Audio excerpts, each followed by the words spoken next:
technical difficulties. Just a moment, folks.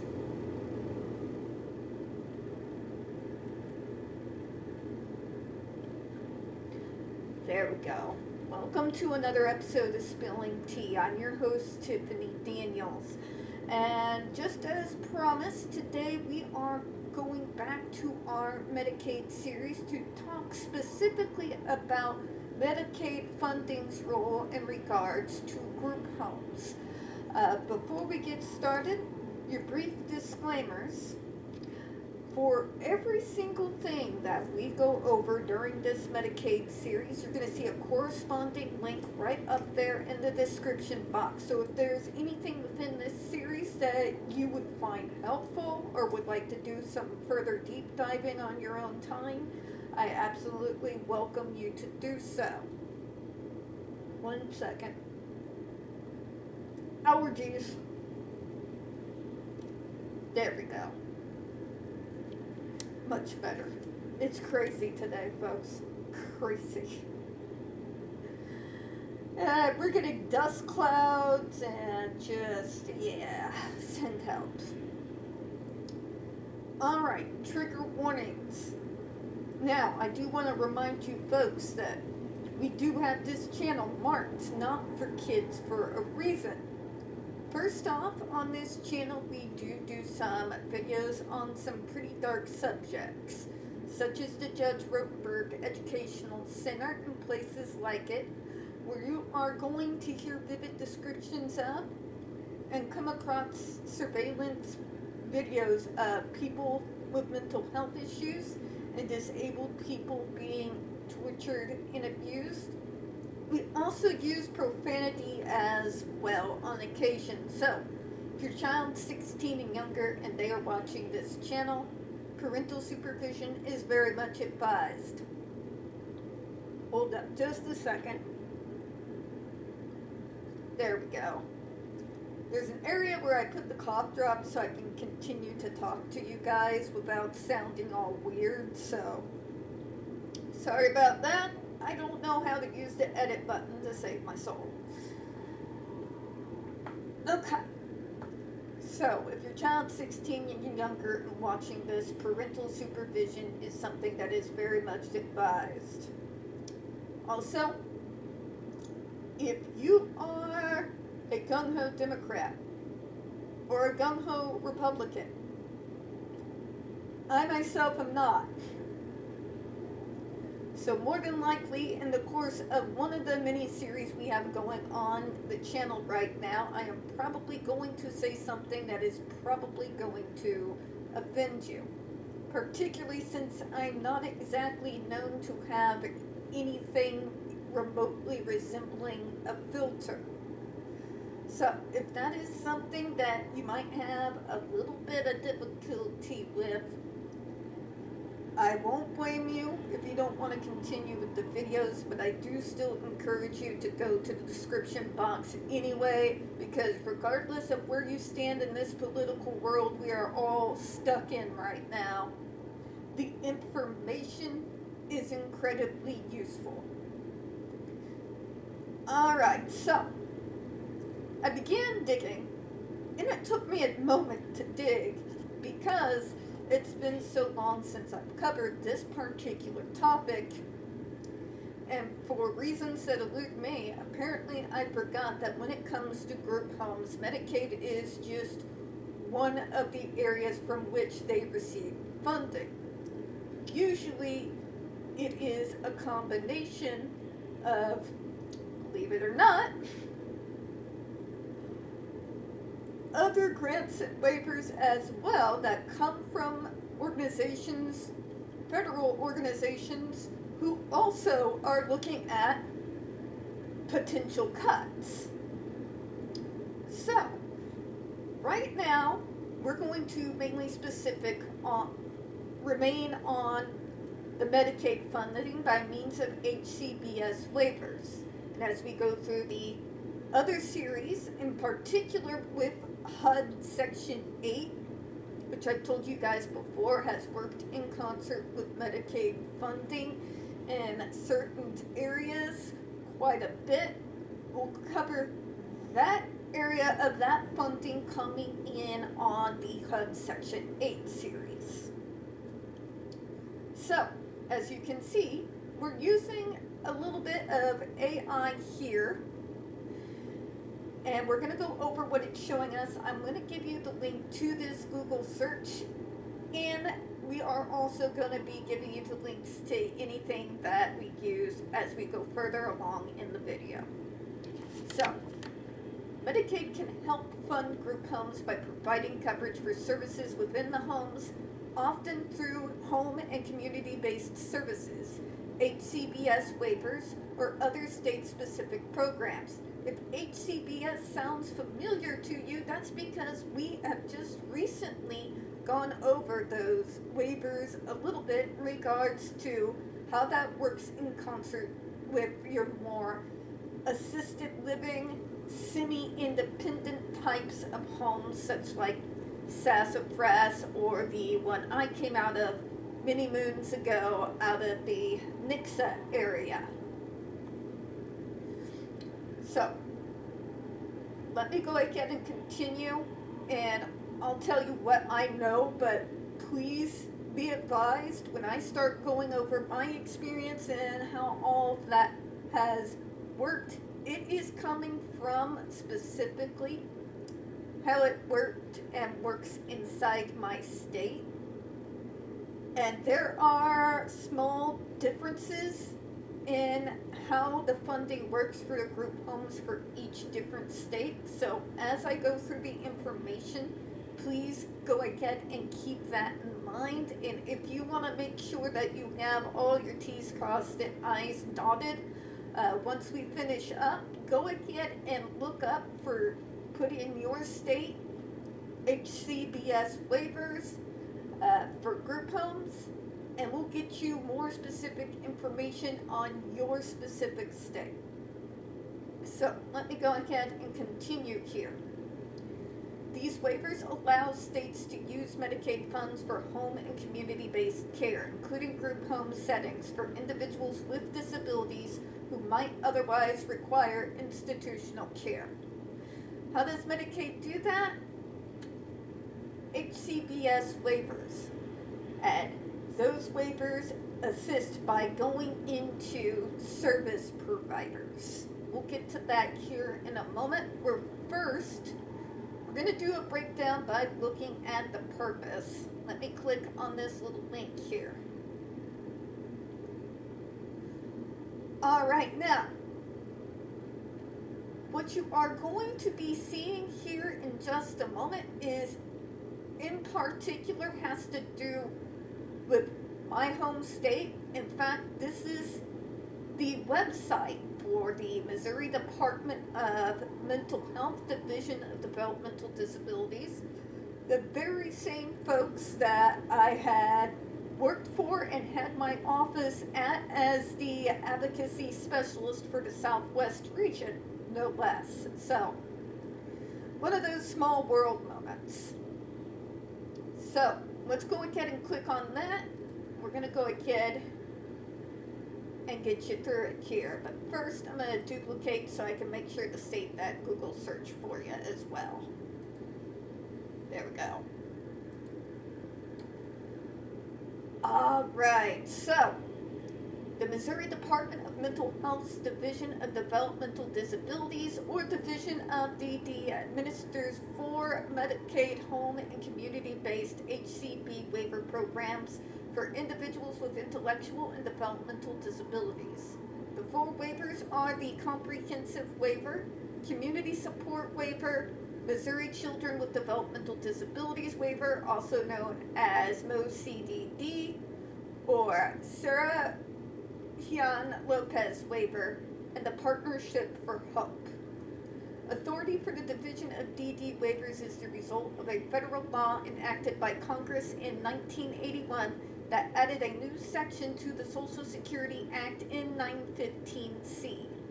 Under home and community-based waivers, a state may use Medicaid funding for home and community-based services provided only to a target group of people who have intellectual and developmental disabilities, and whose care needs would otherwise require services in an institution.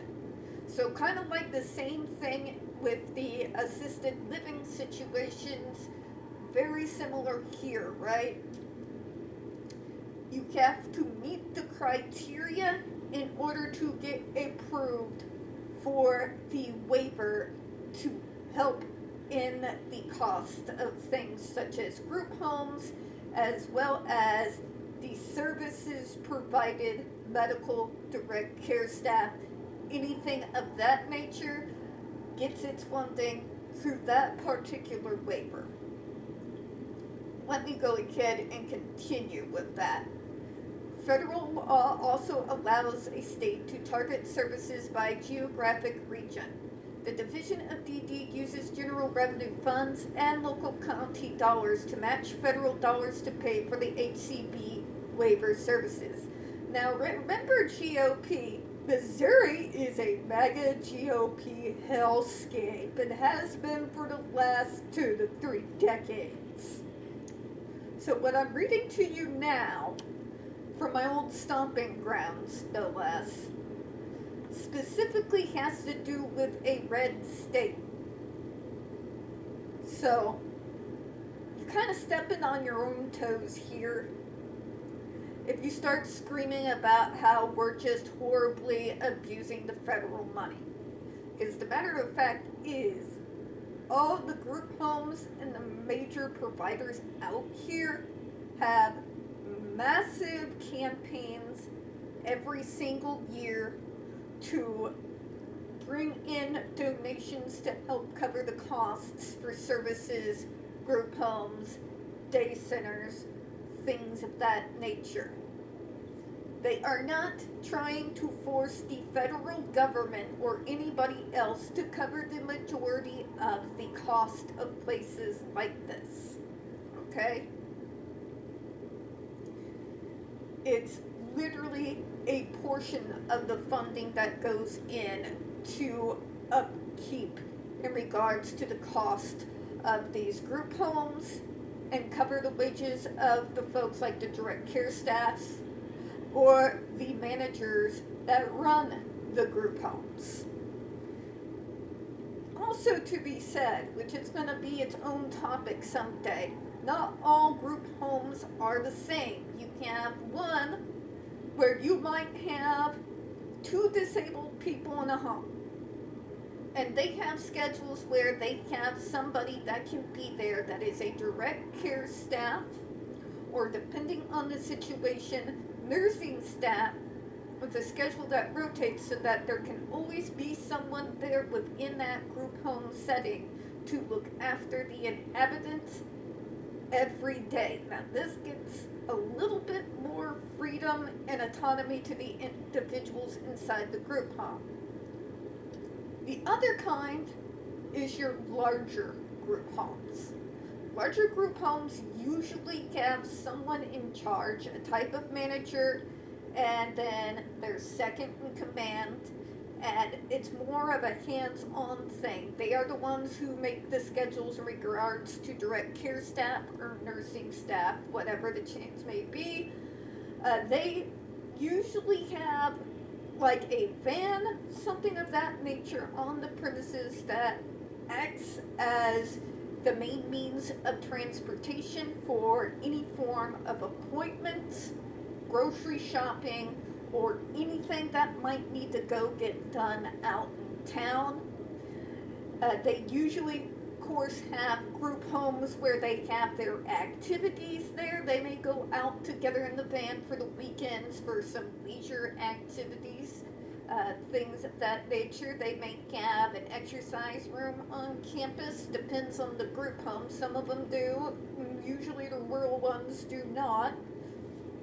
So you kind of see it there. You get one that's a little bit more minimal, and the larger ones, which really kind of relies on the type of disability and exactly what the needs happen to be, that sort of thing.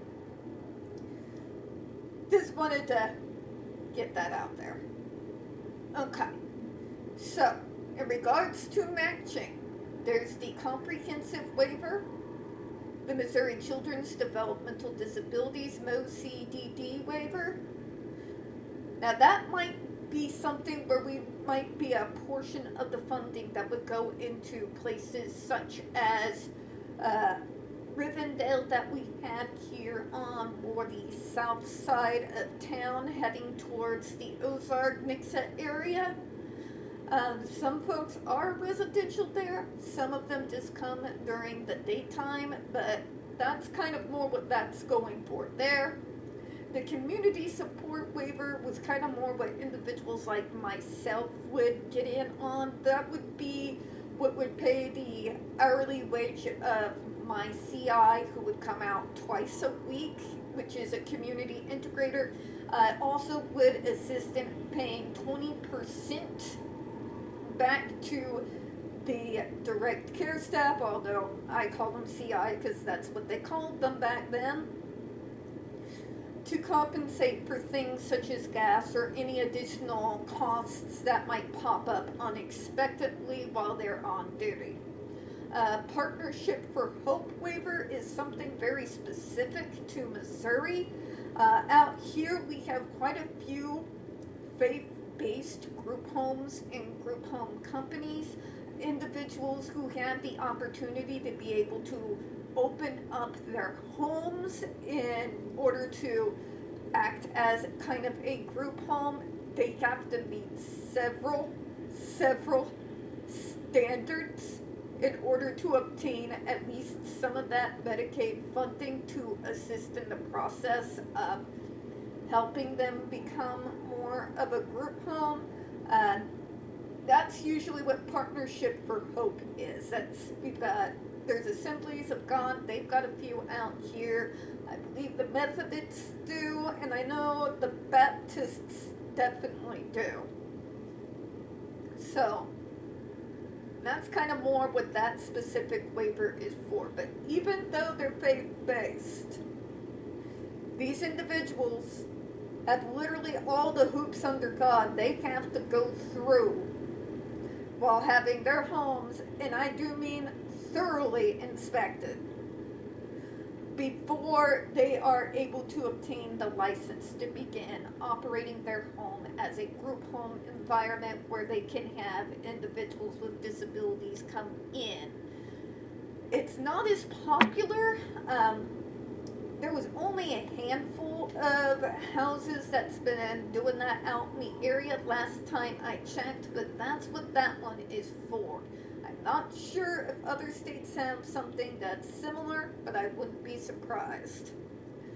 The Division of Developmental Disabilities Autism waiver expired on June the 30th, 2017. Now that, we were literally, when I left my job with DMH, that was literally right at the very beginning of the autism waiver.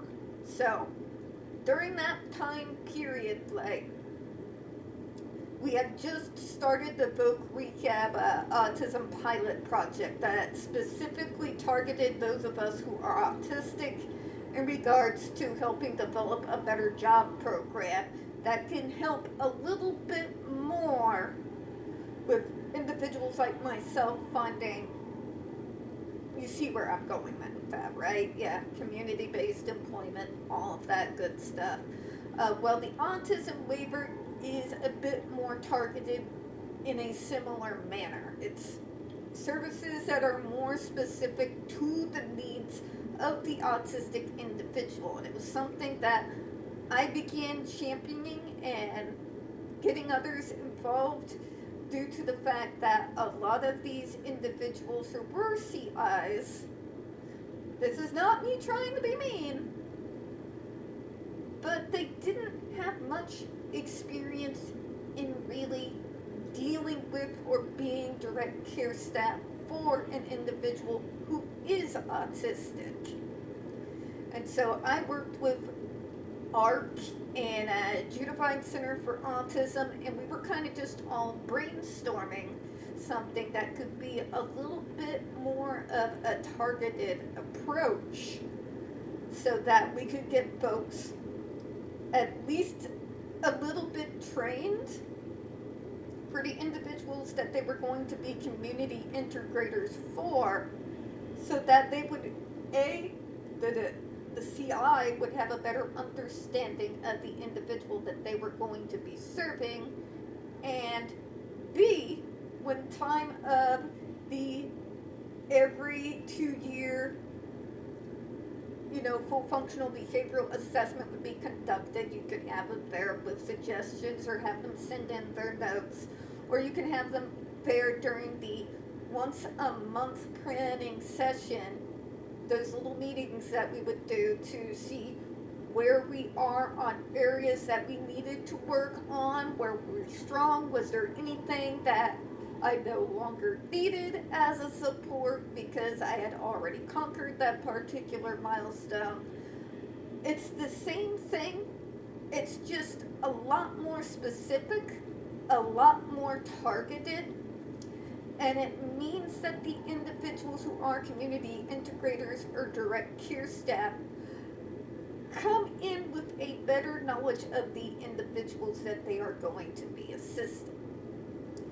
The remaining services offered in the autism waiver also covered in the existing 1915C community support waiver. All autism waiver participants were transitioned to community support waiver with no loss in any services.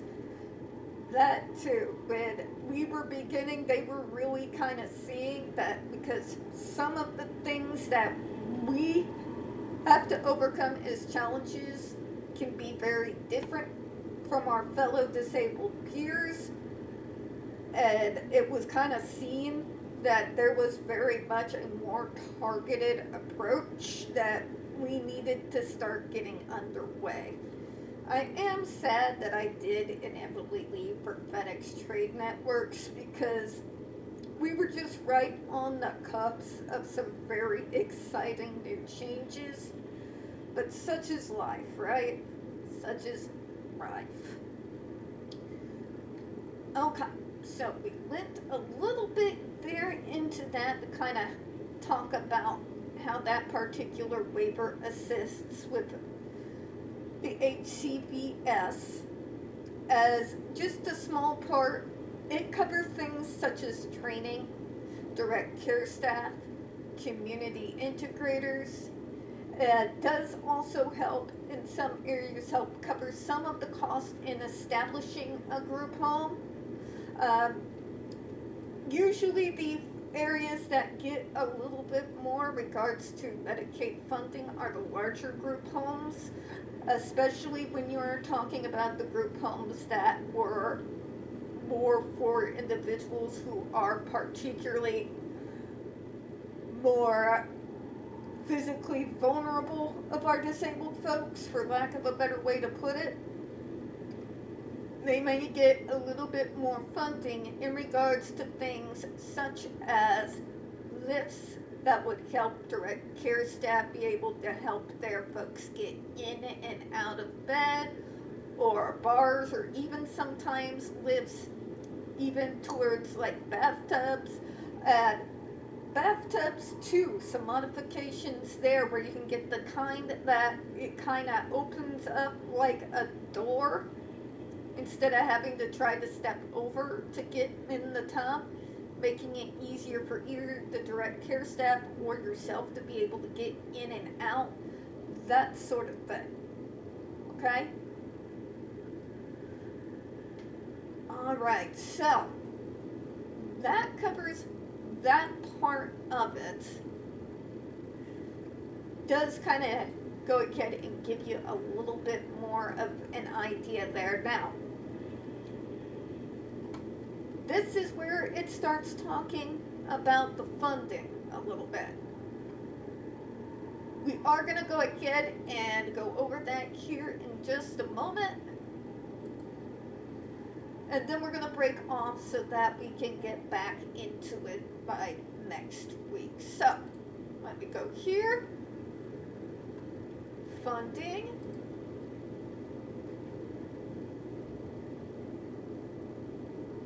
And we just went over DMH. So, we are going with Alsop Elder Law. And let me take a look at it, folks. Sorry about that.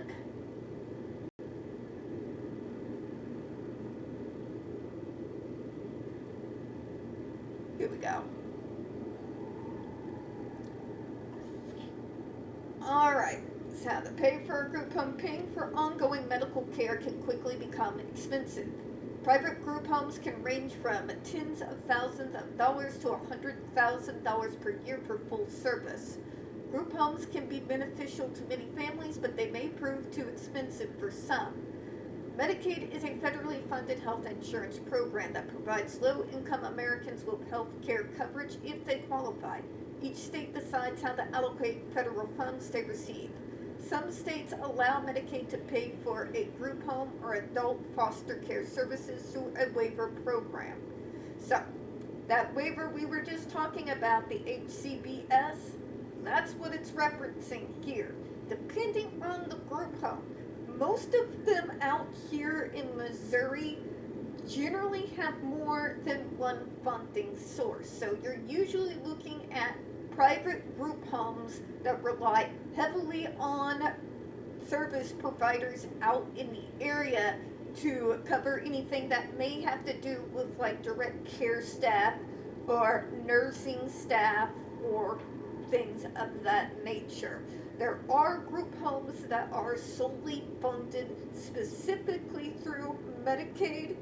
Usually those types of homes tend to have more of the medically fragile folks than the ones like I'm kind of mentioning here, but really it kind of depends on your state. Let me go ahead and continue here. Note that depending on their state, individuals with disabilities receiving supplemental security income benefits who move into a group home setting may be eligible for an additional supplemental payment. Not out in Missouri, you're not. I can vouch for that one personally. Military veterans with disabilities who qualify for aid and assistance benefits may also be able to receive financial support that can help pay for care in certain types of accommodations, such as group homes. Certain nonprofits help cover expenses for group home care. A special needs planner may be able to assist you in finding a program that will fit the needs of your loved one.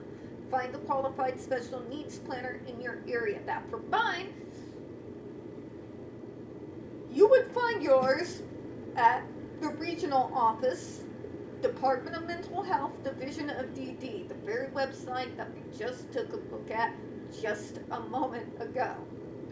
By and large, your main planner was your case manager. That was the case for myself and pretty much every single individual in the service system in this area. Case manager is your head person, at least when it comes to your actual services. Now, that doesn't have anything to do with medical. I want to go ahead and put that out there because that's usually something separate. This is more specific, like literally assisting in life skills and helping you balance and keep an eye on your money inside your bank, helping you learn how to cook, things of that sort of nature is kind of what I'm talking about there. Okay? So, yeah. Certain non-for-profits help cover expenses for group home care. We did go ahead and go over that, particularly with service providers. Some of them do run their own group homes. ARC has quite a few of them, even out in some of our more rural areas. I know because I've had meetings at those group homes. Remember, folks, known as the group that pops up unannounced when things go wrong. Yeah, I was one of the individuals that would go out with the group to help examine the group home and make sure that it was all up to code and that there wasn't anything shady going on behind closed doors that they didn't want us to know about. That sort of thing. So, case manager was your planner. Pretty much. Alright. We are going to go ahead and stop there for now. We're going to get more depth on this when we come up to next Saturday next week. Now, before we close out, as you know, Sunday is HUD Section 8 Day. So, we are going to be having the new video out in regards to HUD and Section 8. In which case, we're going to be starting to go specifically over the criteria you need to be eligible to even get into Section 8. Mainly because I want with all my soul to shut up that evil Phil Hartman son of a bitch, Speaker Mike Johnson, who does no idea what he's talking about. So we are going to be going into that coming up tomorrow. But for now, we don't get very many views on this channel, and the few we do get do tend to get removed from time to time. So please don't forget to hit the like button, hit subscribe, and as always, folks, please don't forget to hit the comments. I do appreciate your time, and as always, folks, we here at Spilling Tea hope you have a good one. I will see you all later. Bye-bye.